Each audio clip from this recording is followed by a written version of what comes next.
She was just a sanitation worker, a face among many in the early morning haze of the city dump, where the sun rose not to greet but to expose the rotting piles of what society had tossed away. Her name was Clara. She had thick work gloves, calloused hands, and a heart that had been quietly breaking for years. But she never complained.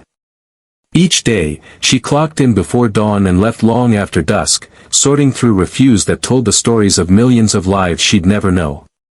But on one seemingly ordinary day, something in the landfill caught her eye, something that would change her, and her town, forever.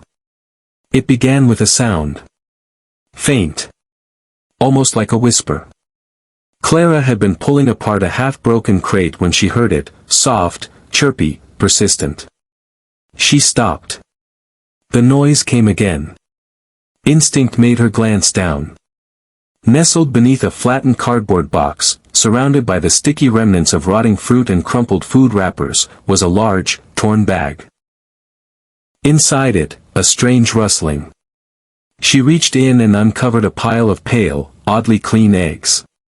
Cracked shells lay nearby, but something was off. It took her a moment to process. Chicks. Tiny, fragile, yellow chicks. Dozens of them. Alive. Clara stumbled back in disbelief. Her heart skipped a beat. She knelt again, her gloved hands trembling as she gently gathered one in her palm. It chirped softly, pecking the air with its tiny beak. Around it, several others fluttered weakly, huddling together in the warmth of the sun. But how? This was a landfill, not a farm. Later, she learned the full story. 3 months ago, a food processing plant had dumped 20,000 fertilized eggs due to a supposed refrigeration failure. The shipment was labeled unsafe for consumption and discarded without thought.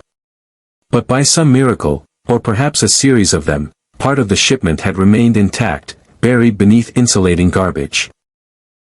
Over time, the heat generated by the decomposing waste, combined with the natural warmth of the summer, created an accidental incubator. Against all odds, life had found a way. The discovery didn't remain quiet for long. Clara contacted the local animal rescue group, and within hours, volunteers and media swarmed the site. The story took flight. Chicks born in trash made headlines across the country. But the world only knew the miracle. They didn't know the people behind it, the struggles and soul beneath the story. Clara had been working at the dump for 11 years. She used to dream of being a nurse, but life had other plans. Her husband had died in a factory fire when their daughter was only 2, and dreams had to be replaced by survival. With no extended family and limited education, Clara took the first job she could find. It was hard, thankless work, but it fed her child and kept the lights on.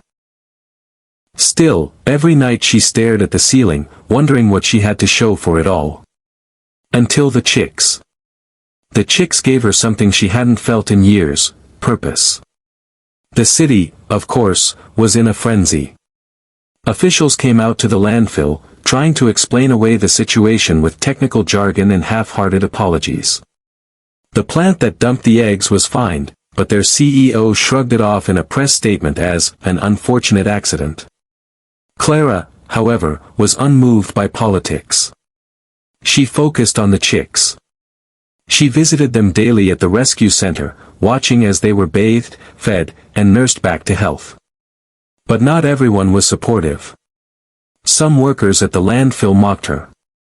"You going to be a chicken mama now?" one of them sneered. Others accused her of trying to grab attention. "You think you're better than us because a few birds didn't die," someone else said. The ridicule stung more than she wanted to admit. But every time she looked into the eyes of the chicks she'd found, she knew she'd done the right thing. A few weeks later, the animal shelter director approached Clara with a proposal. Would she consider helping start a local sanctuary? A plot of land had been donated anonymously, and they needed someone with both dedication and experience around animals. Clara was floored. She had no formal training. No degree. Just her heart and her hard-earned instincts. But the director insisted. You found them. You saved them. This sanctuary should start with you. With a trembling voice and tear-filled eyes, Clara agreed. Over the following months, the sanctuary took shape. It began with a humble coop, a few wooden structures, and some repurposed fencing. Local volunteers, many inspired by the story, came to help. Kids painted signs. Neighbors brought food donations. Even some of the landfill workers who had once laughed at her showed up with supplies. The shift in the community was slow, but undeniable. The sanctuary, named Hope's Nest, opened 3 months after the discovery. Clara stood at the ribbon-cutting ceremony wearing borrowed shoes and a second-hand blouse, beaming with pride. Her daughter, now a teenager, stood beside her holding a chick in her hands. Reporters snapped photos. A journalist asked her what the moment meant to her. Clara paused, scanning the small crowd before answering. We live in a world where people throw away so much, not just food, but second chances, dreams, even each other. Those chicks reminded me that life doesn't stop just because it's discarded. Sometimes, what we throw away is still growing, still hoping, still alive. The video of her speech went viral. But it wasn't the fame that moved Clara, it was the letters. Hundreds poured in from around the country, people who'd lost jobs, who'd felt forgotten, who'd survived grief and poverty. They wrote about how her story helped them believe that maybe their best days weren't behind them. Some wrote, "I feel like one of those chicks." The sanctuary grew. Not just with more chickens, but with goats, rabbits, even an old blind horse rescued from an auction. Clara spent her mornings feeding animals and her evenings reading stories to her daughter. Her hands were still rough, but her heart was whole again. 3 years after the discovery, Clara gave her first public talk at a local school. She stood before rows of restless teenagers and told them the story, not just of the chicks, but of how she almost forgot to believe in her own worth. You might not always get the life you planned, she said, but sometimes, the unexpected parts become the most beautiful chapters. As she spoke, a little girl in the front row leaned over and whispered to her friend, "She's the chick lady." Clara smiled.